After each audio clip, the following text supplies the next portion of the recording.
गरीब का दिल की कहानी। अपेक्षा एक बहुत ही प्यारी लड़की थी। उसके माता पिता बहुत गरीब थे, फिर भी वे दयालु थे। वही गुण अपेक्षा में आ गया था। वह जिस किसी को मुसीबत में देखती तो उसकी मदद करती थी। उसकी शादी नवीन नाम के लड़के से हुई। वह भी गरीब परिवार का था। नवीन और उसके माता पिता सभी लोग मजदूरी करने जाते थे और उसी से अपना गुजर होती थी। यहाँ भी अपेक्षा का वही हिसाब था। अगर कोई उसके पास पैसा मांगने आ जाता तो वह उसे दे देती। कभी कोई पड़ोसन आ जाती और कहती, पड़ोसन बहन, तुम्हारे पास थोड़ी चीनी होगी? आज हमारे यहाँ चीनी खत्म हो गई है। मेरा बेटा दूध के लिए रो रहा है। वह ऐसे दूध ही नहीं पीता।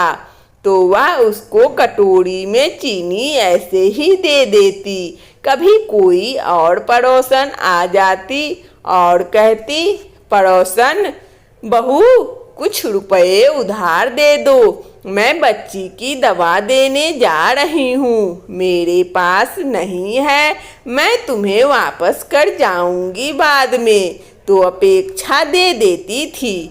उसकी सास उसे डांटती, सास, तुमने क्या धर्मशाला खोल रखा है? हम लोग कौन से अमीर हैं? कोई ना कोई तुमसे मांगने चला आता है और तुम उसे दे देती हो। फिर ऐसा होने लगा कि अपेक्षा सबके सामने किसी को कुछ नहीं देती, लेकिन फिर चुपके से दे देती थी। पूरे मोहल्ले के औरतें जब इकट्ठे होकर बातचीत करती तो कहती, मैंने ऐसी बहू हमने कभी नहीं देखी है। वह तो बहुत अच्छी है। इनके घर में तो लक्ष्मी आ गई है, लेकिन बेचारी बहुत तकलीफ भोग रही है। अपेक्षा के इस भावना से उसकी सास और नवीन उससे बहुत नाराज हो जाते थे। एक बार ऐसा हुआ कि लगातार पानी बरस रहा था। सब लोग मजदूरी करने लगे। वे बाजार में खड़े थे और कोई काम नहीं मिल रहा था। फिर सब लोग लौट आए। सभी को काफी भूख लग रही थी। कई दिनों तक उनको कोई काम नहीं मिला। वे बाजार जाते, खड़े रहते और घर वापस लौट आते। जो कुछ घर में रखा था वो पहले ही खत्म हो गया था। अब घर में खाने के लिए कुछ भी नहीं था। वे सब लोग बहुत भूखे बैठे थे और कह रहे थे कि सास, हे भगवान, आज क्या खाएंगे? इतनी जोर से भूख लगी है। आज घर में तो कुछ भी नहीं है। आज मजदूरी नहीं मिली तो आज खाना भी नहीं मिलेगा। यहाँ तो रोज कुआं खोदो, रोज पानी पियो, वही हालात है। तभी उसकी पड़ोसन पुष्पा आ गई कुछ मांगने। पुष्पा, अरे भाभी, उदास क्यों हो? क्या हुआ? अपेक्षा, आज हमारे यहाँ कुछ है ही नहीं। इतना सुनते ही पुष्पा अपने यहाँ गई और दाल चावल और सब्जी ले आई। पुष्पा, अभी खाना बना लो, तुमने हमारी बहुत मदद की थी। अब अपेक्षा ने चूल्हा जलाया। पहले दाल चावल और सब्जी बनाई और रोटियां सेकने लगी। अपेक्षा, अम्मा जी, आइए खाना खा लीजिए। सब लोग खाना खाने के लिए बैठे ही थे कि बाहर से आवाज आई, बूढ़ी औरत, क्या इस गरीब के लिए कुछ है? मैं बहुत जोर की भूखी हूँ। अपेक्षा ने बाहर निकल कर देखा तो वह एक बूढ़ी औरत थी। बूढ़ी औरत, बेटी, बहुत जोर की भूख लगी है। मुझे चक्कर आ रहा है, मुझसे चला ही नहीं जा रहा, मुझे कुछ खाने के लिए दे दो। अपेक्षा चक्कर में पड़ गई। खाना तो थोड़ा सा ही है, जो इतने लोगों के लिए भी पूरा नहीं है। वह सोचने लगी कि हे भगवान, मैं क्या करूं? इन बूढ़ी औरत को खाना तो देना ही चाहिए। इतनी कमजोर है, भूखी भी है और कमजोर भी है। इन्हें खाना दिए बगैर मैं इन्हें कैसे लौटा सकती हूँ? तब तक उसकी सास बाहर आकर बोली, सास, खाना वाना कुछ नहीं है यहाँ, और बहू तुम केवाड़ बंद कर दो, ज्यादा इसके चक्कर में मत पड़ा करो। हाँ बूढ़ी औरत, बेटी मुझ पर थोड़ी दया करो, मैं बहुत दुखी हूँ। आज तो लगता है भूख के मारे आज मेरे प्राण निकल जाएंगे। ऐसा कहकर वह वहीं बैठ गई और आंसू बहाने लगी। अपेक्षा दौड़कर आई और अपने सास से बोली, अपेक्षा, अम्मा उन्हें खाना दे दो, वो बहुत भूखी है, कहीं ऐसा ना हो कि उन्हें कुछ हो जाए। अपेक्षा की सास ने उन्हें डांटा, सास हमारी, तुम्हें परवाह नहीं है, और भी भिखारन कहाँ से चली आई तो उसकी परवाह है। अपेक्षा, अम्मा जरा सोचो, हमें भी तो 2 दिन हो गए कुछ नहीं खाया है, हमको भी तो चक्कर आ रहा है। अपेक्षा ने तो बाहर देखा तो वह बूढ़ी महिला बाहर बैठकर रो रही थी। अब अपेक्षा से नहीं रहा गया। अपेक्षा, अब चाहे जो हो जाए, मैं उस बूढ़ी औरत को खाना जरूर खिलाऊंगी। वो थाली में खाना परोस कर ले आई और बूढ़ी औरत को दे दिया।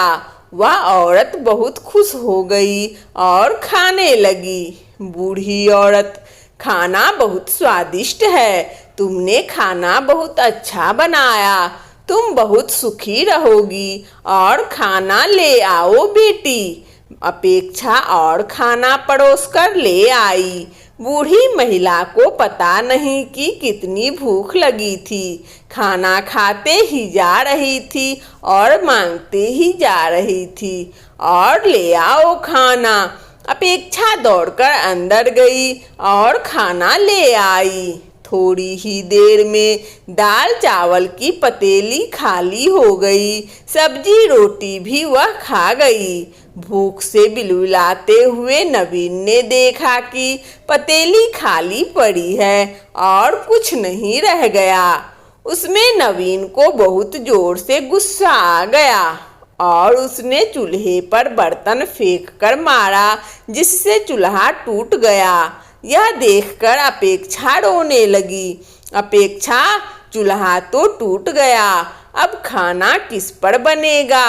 बूढ़ी औरत, तुम परेशान ना हो बेटी, मैं ऐसा चूल्हा बनाकर तुम्हें देती हूँ कि वह कभी नहीं फूटेगा। उस पर खूब खाना बनाना, कोई भूखा आए तो उसे खूब खिलाना। और उसने वहीं से थोड़ी मिट्टी उठाई और अपेक्षा से पानी मांगा। उसने मिट्टी गूंथी और एक नया चूल्हा बनाकर रख दिया। बूढ़ी औरत, बेटी इस चूल्हे पर खाना बनाओगी ना तो मुझे याद करोगी। तुम्हारे यहाँ कुछ नहीं है, तुम जिस चीज को बनाना चाहो उसका नाम लेकर इस पतीली पर रख देना। ऐसा कहकर वह वहां से चली गई।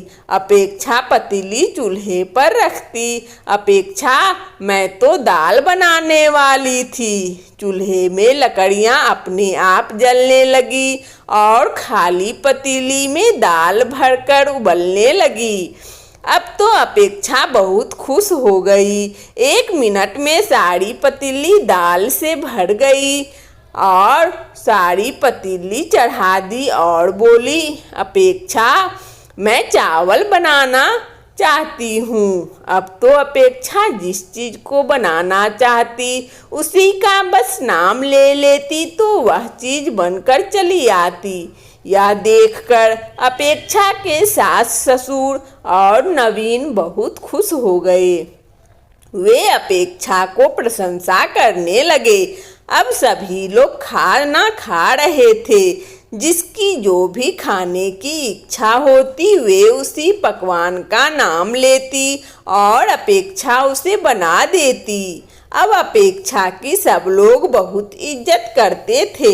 अब घर का कायाकल्प ही बदल गया था। इतने में बाहर से आवाज आती है, बेटी मुझ पर थोड़ी दया करो, मैं बहुत दुखी हूँ। आज तो लगता है भूख के मारे आज मेरे प्राण निकल जाएंगे। ऐसा सुनकर सभी घर वाले खुश होते हैं और अपेक्षा हमेशा की तरह उस मांगने वाले को खाना परोस के दे देती है। वंदना स्टोरी चैनल में इस कहानी को सुनने के लिए आप सभी श्रोताओं को बहुत बहुत धन्यवाद। यदि हमारा कहानी अच्छा लगा हो तो कृपया लाइक और सब्सक्राइब अवश्य करें ताकि नोटिफिकेशन सबसे पहले आपको मिले। धन्यवाद।